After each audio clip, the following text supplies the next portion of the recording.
श्रीमद् भागवत महापुराण के अंदर प्रवेश करते हैं। कल की कथा में आप लोगों को बताया, क्या बताया याद है?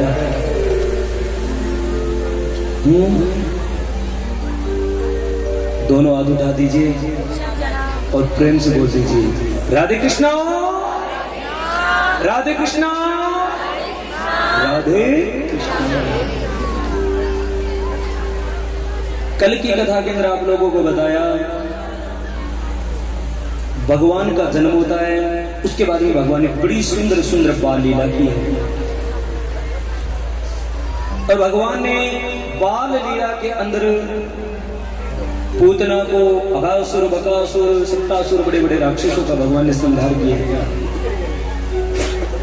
और उसके बाद में मेरे नारायण, मेरे ठाकुर कुछ बड़े होते हैं, गोमा की सेवा के लिए, छोटी छोटी गैयों की पूजा करने के लिए मेरे नारायण चलते हैं। वहां पर महाराज होता है और सजनों महाराज के अंदर मेरे भगवान शिव, देवादिदेव महादेव जाते हैं। यहां तक की कथा कल आप लोगों को रसपान करवा दी गई थी। आज सुनिए आगे की कथा। प्रेम से कहिए राधे कृष्णा, राधे कृष्णा।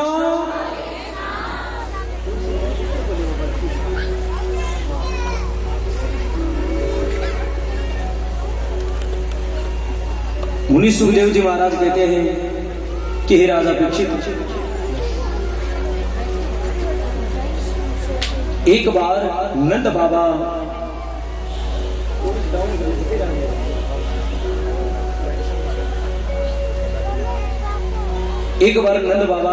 इंद्र भगवान की पूजा करने के लिए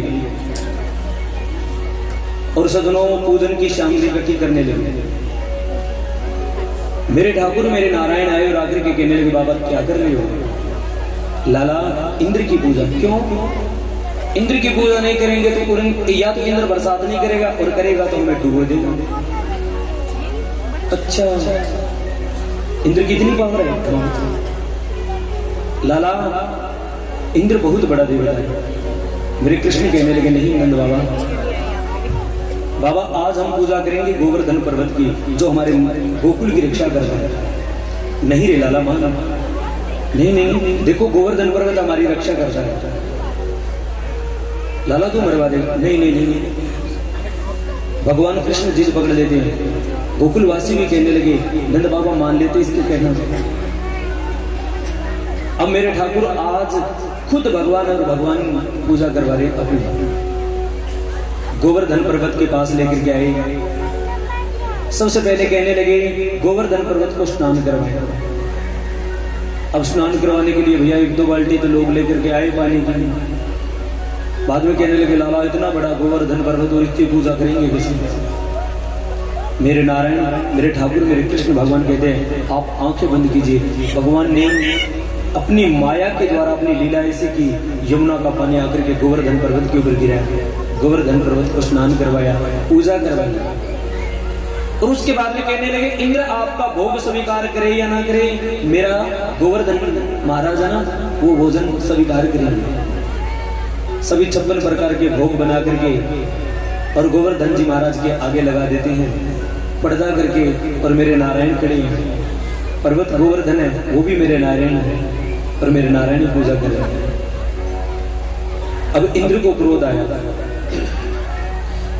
कि मेरी पूजा छुड़वा करके लाला खुद की पूजा करवा रहे हैं। इंद्र ने बरसात करनी शुरू कर दी। अब इंद्र ने इतनी बरसात की कि गोकुल नगरी डूबने लग जाती है। तभी सब कहने लगे लाला अब क्या करें? भगवान कृष्ण कहने लगे गोवर्धन जी महाराज की श्री चरणों में चलेंगे, हमें कृपा करेंगे। सब मिलकर के गोवर्धन पर्वत को उठाओ। लाला इतना बड़ा गोवर्धन पर्वत उठेगा, इसकी पूजा करेंगे। तो सजनों गोवर्धन पर्वत के सबने हाथ लगाया, मेरे ठाकुर ने हाथ लगाया तो गोवर्धन पर्वत उठ जाता है। आज मेरे नारायण गोवर्धन पर्वत के नीचे हाथ लगा करके खड़े हैं। हाथ नहीं, सबसे छोटी उंगली लगा कर। सब लोग भी अपना डंडा लगा करके खड़े हैं। थोड़ी देर के बाद में भगवान कृष्ण को कहने लगे कि लाला तू थक गया होगा, छोड़ दो, हम खड़े हैं। अब भगवान ने थोड़ी सी उंगली लाई गोवर्धन पर्वत नीचे, हे लाला लाला। बचा लो। भगवान कहने लगे आप अपना डंडा नीचा कर लीजिए, कोई दिक्कत नहीं। भगवान ने गोवर्धन पर्वत को उठाया, इंद्र का अभिमान दूर हो गया। तभी इंद्र गोमा को लेकर के और मेरे ठाकुर की शरण में आते हैं और इंद्र ने आकर के भगवान कृष्ण के चरणों में प्रणाम किया। नारायण, मैं आपको परीक्षा ले रहा था। आज इंद्र आकर के मेरे गोवर्धन जी महाराज की पूजा करते हैं। श्री गोवर्धन महाराज महाराज थारे माथे मुकुट विराज रहो। ओ श्री गोवर्धन महाराज महाराज थारे माथे मुकुट विराज रहो। श्री गोवर्धन महाराज महाराज थारे माथे मुकुट विराज रहो।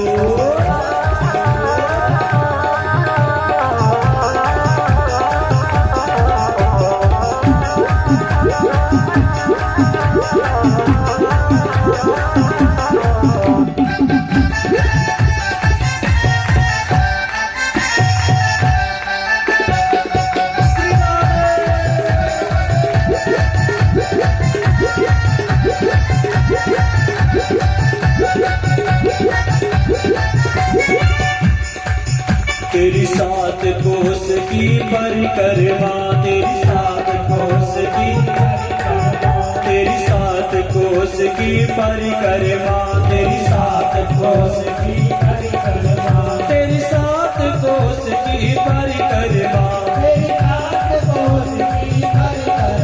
सकलेश्वर सकलेश्वर सकलेश्वर है विश्राम विश्राम तेरे माथे मुकुट विराज। श्री गोवर्धन महाराज महाराज तेरे माथे मुकुट विराज। श्री गोवर्धन महाराज महाराज तेरे माथे मुकुट विराज। इसी प्रकार गोवर्धन जी महाराज की पूजा करते हैं और उसके बाद में मेरे नारायण उसी वृंदावन भूमि के अंदर गोपियों के साथ महाराज करते हैं। एक दिन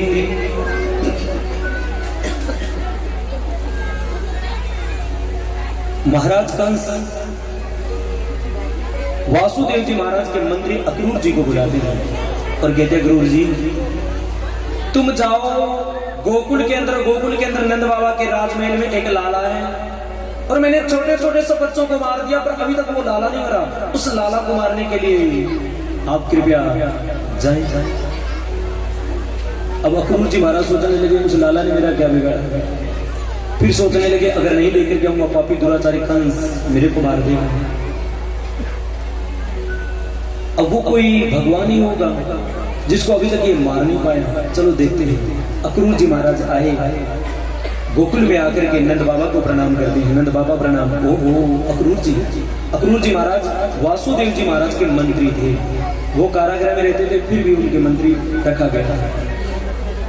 सजनों नंद बाबा ने वासुदेव जी की सारी बातें पूछी है, माँ देवकी की बातें पूछी है और उसके बाद में कहने लगे अक्रूर जी कैसे आना हुआ? आपके लाला को लेने के लिए आए हैं। कृष्ण को लाला को नहीं भेजेंगे। माँ यशोदा कहने लगे अक्रूर जी मैं अपने लाला को नहीं भेजूंगी। कृष्ण भगवान भी जाकर के अपनी मैया की गोदी में बैठ गए। मैं नहीं जाऊंगा, मेरी मैया को जोड़ करके। अक्रूर जी सोचने लगे भैया ये तो गाला बड़ा तेज है। पकड़ करके हाथ एक कोने में लेकर के गए और अक्रूर जी कहने लगे यहाँ पर बैठ करके बांसुरी बजा रहा है, माखन चुरा रहा है और यहाँ पर बैठ करके गोपियों के साथ महाराज कर रहा है। कभी उस माँ को याद किया क्या जिस माँ ने तुझे जन्म दिया? उस माँ को कभी याद किया है क्या जिस माँ ने तुझे जन्म दिया? लाला जेल में बैठी है और रो रही है तेरे को। भगवान कृष्ण को तुरंत अपनी माँ यशोदा सॉरी देवकी की याद आ गई और मेरे ठाकुर कहने लगे नंद बाबा मैं जल्दी वापस आ जाऊंगा। माँ यशोदा को कहने लगे भैया मैं जल्दी वापस आ जाऊंगा पर एक बार मेरे को भेज दो। मैं आऊंगा, जल्दी आऊंगा। नहीं रे लाला, नहीं मैया। मैया बार बार प्रार्थना करती है, पर ठाकुर आखिर जिद पकड़ करके चल पड़ते हैं। अक्रूर जी महाराज रथ में बैठ करके कृष्ण को और बलराम को लेकर के चलने लगे, तो राधा रानी, गोपियां, ग्वाल बाल सारे के सारे आकर के रथ के आगे और रोने लग जाते हैं। राधा रानी कहने लगी, मेरे ऊपर से रथ गुजार सकते हो, पर लाला हम छोड़ करके नहीं जाऊंगा। भगवान कृष्ण ने सबको समझाया, मेरी मैया देवकी है ना, वो कारागृह के अंदर है और मेरा जन्म हुआ पापी दुराचारी कंस का वध करने के लिए, आप मानिए। राधा रानी आदि सब गोपियों को समझा करके भगवान कृष्ण चल पड़ते हैं। और मेरे नारायण, मेरे ठाकुर मथुरा के अंदर आकर के सबसे पहले धोबियों के पास गए, कहने लगे, मामा जी राम राम। राम राम कौन है तू? मैं देवकी का बेटा। किस लिए आया? ये कपड़े किसके हैं? महाराज कंस के। ये पहनने के लिए नहीं मिलेगा। एक धोबी को फटकार लगाई, सारी धोबी भागी। भगवान कृष्ण कंस के कपड़े पहन करके चलने लगे। अब कंस तो बहुत बड़ा, भगवान कृष्ण बहुत छोटे, पर भगवान जहां से जा रहे हैं ना, झाड़ू निकालने की जरूरत ही नहीं, अपने आप ही निकल रही है। आगे भगवान कृष्ण गए तो कुब्जा जो 3 जगह से टेढ़ी थी, चंदन लेकर के और कंस को तिलक करने के लिए जा रही है। भगवान कहने लगे, नानी जी प्रणाम। हे लाला, बड़ा सुंदर रे, किसका है तू? देवकी का। क्या कर रहे हो आप? ये चंदन महाराज कंस के मस्तक पर लगा, मेरे को लगा दो ना नानी जी। कुब्जा ने भगवान कृष्ण के मस्तक पर सुंदर तिलक किया। भगवान कुब्जा के पैर के ऊपर पैर रख करके ठोड़ी पर हाथ लगा करके भगवान कुब्जा को एकदम सीधा कर देते हैं। कुब्जा का भगवान उद्धार करते हैं। और उसके बाद में मेरे नारायण, मेरे ठाकुर गए जहां पर कंस विराजमान है। भगवान जाकर गए और कहने लगे, मामा जी राम राम। आ गया रे लाला, आ गया मामा जी। चारुणिका, मुष्टिका, बहुत बड़े बड़े पहलवान बुलाए। भगवान कृष्ण और बलराम सबको एक एक के साथ में युद्ध कर रहे हैं और युद्ध में उठा करके आकाश में फेंके, धड़ाम से आकर के पृथ्वी पर गिरे, गिरते गोविंदाय नमो नमः। भगवान ने सब राक्षसों का धीरे धीरे उद्धार किया। उसके बाद में कंस ने बड़े बड़े मत वाले हाथियों को बुलाया और बड़े बड़े मत वाले हाथियों के साथ में भगवान कृष्ण का युद्ध करवाया। तो भगवान कृष्ण उनके सूंड को पकड़ करके आकाश में फेंक देते हैं। और सज्जनों, बताया जाता है, सज्जनों, भगवान कृष्ण मेरे नारायण उनके सूंड को पकड़ करके हाथियों को आकाश में फेंक देते हैं। और हमारी भागवत ने बताया, अभी तक वो हाथी नीचे नहीं आई जो भगवान ने सूंड पकड़ करके ऊपर फेंके थे, अभी तक वो नीचे नहीं आई। इसलिए भैया आप लोगों से मेरी एक प्रार्थना भी है, इसलिए आप लोगों से मेरी एक प्रार्थना भी है भैया, जब रात को सोना तो आंख खोल करके सोया करो। पता नहीं वो हाथी कब नीचे आ जाए और आप दब करके मर जाओ। पता नहीं वो हाथी कब नीचे आ जाए और आप दब करके गिर मर जाओ। तो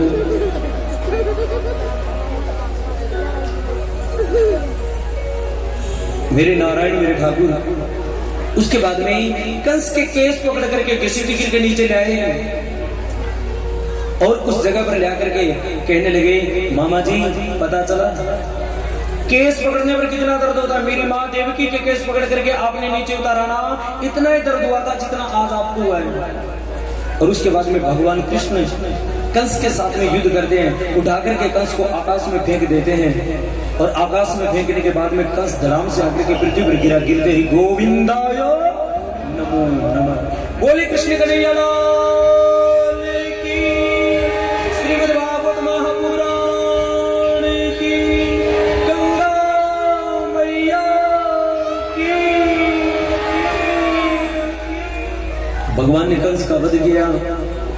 उसके बाद में कारागृह को खोल करके वासुदेव और माँ देवकी को आजाद किया। उसके बाद में उग्रसेन जी महाराज को, जो भगवान कृष्ण के नाना जी थे, उनको आजाद किया। राजगद्दी पर उग्रसेन जी महाराज बैठे हुए और आज माँ देवकी भगवान कृष्ण को देख करके बड़ी खुश हो रही है। अरे लाला तू इतना बड़ा हो गया। हाँ। आज मैया पूछने लगी, लाला एक बात बता, क्या लाला तू इतना बड़ा तो हो गया, पढ़ाई लिखाई भी की है? पाला झूठ बोल गया एकदम। ए माँ तो माँ ही होती है ना, वो तो मेरी मौसी थी, कभी पढ़ाई। और यशोदा ने कब कहा पढ़ना, जबरदस्ती जाता था, मैं गैया चलाने के लिए जाऊंगा क्योंकि पढ़ाई में कमजोरी था, इसका तो दिमाग ही चलता था। भगवान कृष्ण को कहा बेटा पढ़ाई नहीं मैं क्या, वो यशोदा तो मेरे को हर रोजाना गैया चराने के लिए भेज देती थी। अच्छा पढ़ाई। आज वासुदेव जी महाराज भगवान कृष्ण और बलराम को लेकर के गुरु संदीपनी के आश्रम में जाते हैं और गुरु संदीपनी के आश्रम में भगवान विद्या अध्ययन करते हैं और वहां पर सुदामा नाम के ब्राह्मण के साथ मित्रता हो जाती है भगवान की। एक ही गुरुकुल के अंदर सुदामा और भगवान कृष्ण पढ़ते हैं, बचपन के मित्र हैं। कुछ समय के बाद में सब विद्याएं अध्ययन करके भगवान कृष्ण वापिस आते हैं, कहां पर, मथुरा की तरफ, और सुदामा जी चल पड़ते हैं द्राविड़ी देश की तरफ। और सुदामा जी कहने लगे कृष्ण जिंदगी में फिर कभी मिलेंगे। और सुदामा और कृष्ण दोनों एक दूसरे के गले लग करके रो करके और आंख के आंसू पोंछ करके चल पड़ते अपनी अपनी नगरी की तरफ। सुदामा जी द्राविड़ी नगरी में आ जाते हैं और भगवान कृष्ण आ जाते हैं मथुरा के अंदर। जैसे ही मथुरा में आए तो जरासंध ने एक पत्र लिख करके उग्रसेन जी महाराज के पास में भेज दिया, महाराज मैं आपके साथ में युद्ध करना चाहता हूं।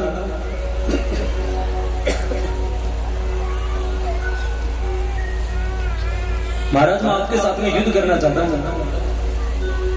अब उग्रसेन जी महाराज कहने लगे देख कृष्णा, अब तुम युद्ध करना भी सीखे होंगे, सब विद्याएं तूने प्राप्त किया, तो युद्ध करना भी जानता होगा।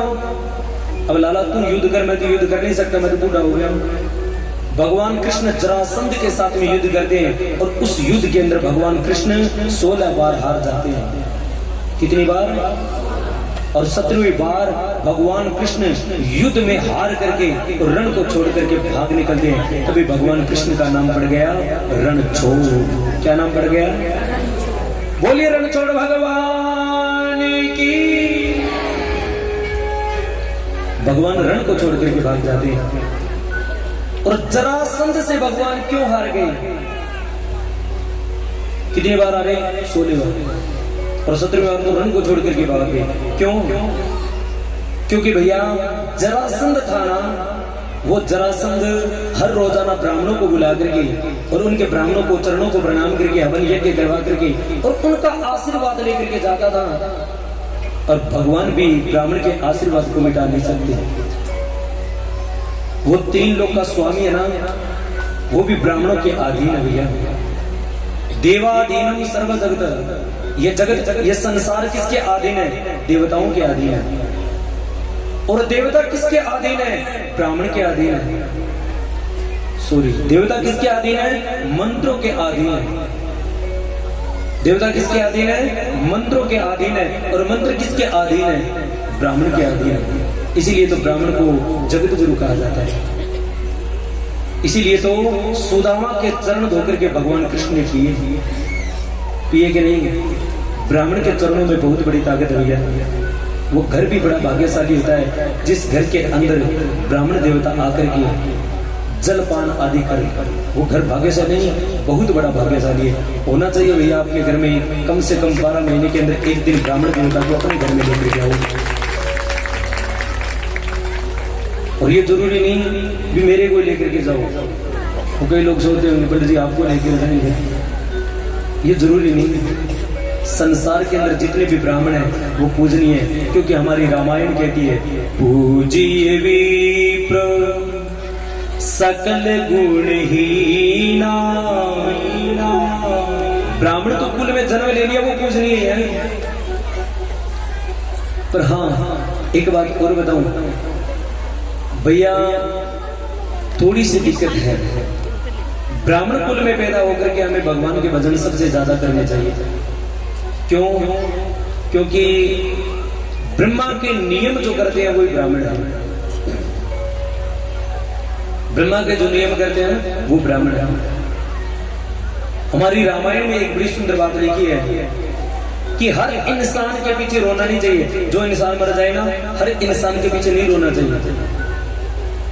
सबसे पहले नंबर आया था कि किसके पीछे रोना चाहिए? सबसे पहले नंबर आया राजा का।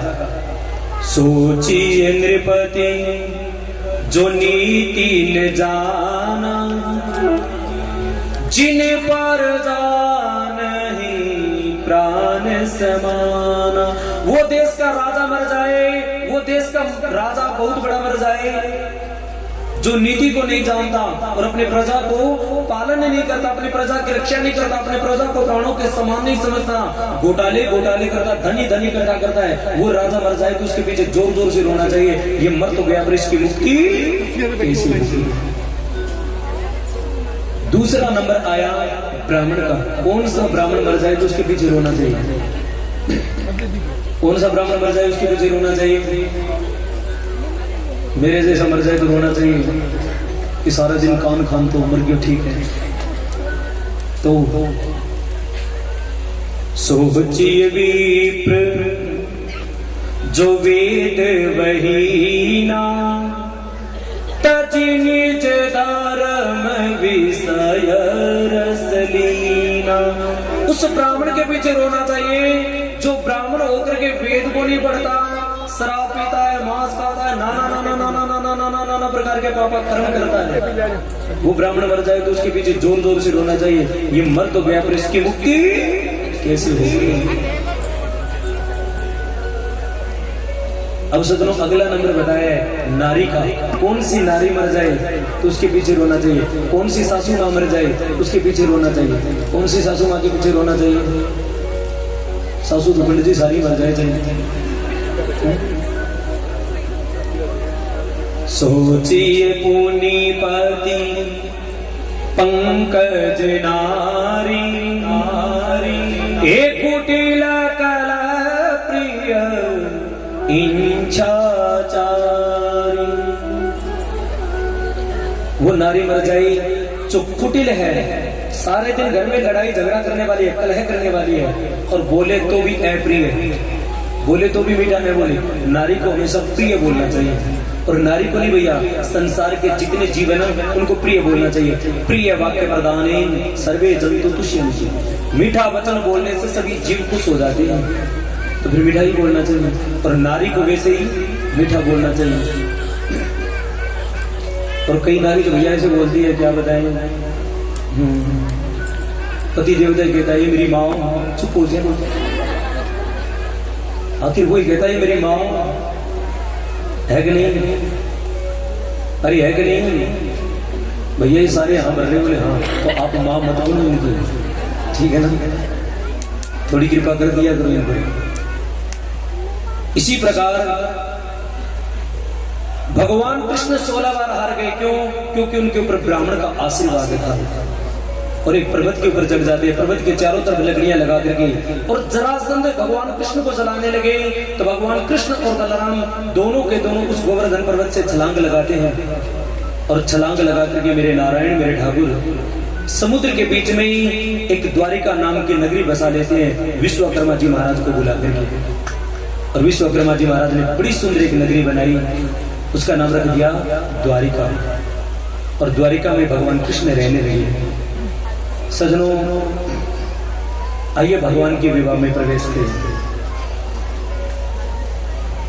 एक रेवत नाम के राजा थे, उनकी एक बेटी थी जिसका नाम था रेवती। क्या नाम था? रेवती का विवाह दाऊजी महाराज के साथ में हो जाता है। उसके बाद में सुखदेव जी महाराज कहते राजा परीक्षित, एक बार की बात है, कुंदनपुर के एक राजा थे, और उस राजा का नाम है राजा भीष्मक। क्या नाम है? राजा भीष्मक। और राजा भीष्मक के घर में 4 पुत्र और 1 पुत्री थी। सबसे बड़ी जो बेटी थी उसका नाम था रुक्मिणी, और बेटे का नाम था रुक्मी।